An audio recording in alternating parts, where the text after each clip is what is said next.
Grade 5, Abington School District. We're back. I'm back, Mr. Price, with another scintillating grammar lesson for you.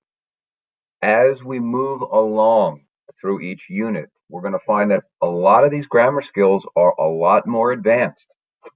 That's going to put a lot more pressure on you and on me to make all of these concepts as clear as I can. So you have my word that I'll do my part.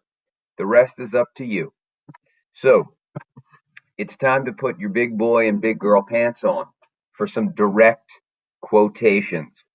These are skills I will tell you I have used as an adult. I used them in high school, I used them in college, and I've used them afterwards. So hopefully what you see here will serve you well in the future. At some point, you'll be able to remember back to Virtual School 2020 and tell yourself, that's right, that's what Mr. Price was talking about. So, you've seen quotation marks. How to use them and use them properly is a completely different animal. Remember, if you didn't say it, if it didn't come from your brain or your mouth, you better use a quotation or a set of quotation marks to give credit to whomever did. So if we're looking at, say, number 1, for example, Uncle Robert exclaimed, "I would love to visit Big Bend National Park." Well, you didn't say that. Uncle Robert said it. Uncle Robert exclaimed it, in fact. So when we see Uncle Robert exclaimed, that's what we call a tagline. We put a comma after the tagline because in this case, the tagline came at the beginning of the sentence. Now, what did Uncle Robert say? Or in this case, what did Uncle Robert exclaim? "I would love to visit Big Bend National Park." Then that's the quotation. That's what we put our quotation marks around. And as we see, the end punctuation of an exclamation part gets tucked inside these end quotes.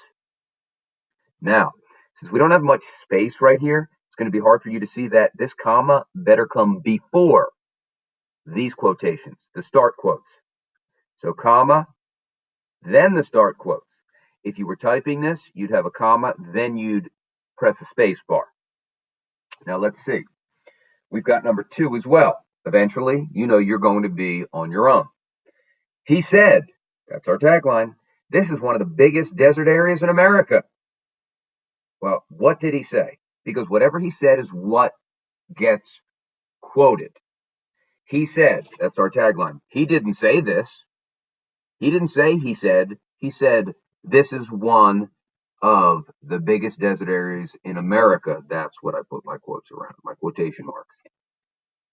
I'm doing this with a stylus pen, so it's not going to look too great right here. I'm trying to write fairly small, so bear with me. Now, as we see in each of these examples, the taglines, Uncle Robert exclaimed, he said, I asked him, Rachel echoed, he laughed. All of those come before the quotations themselves. That will not always be the case.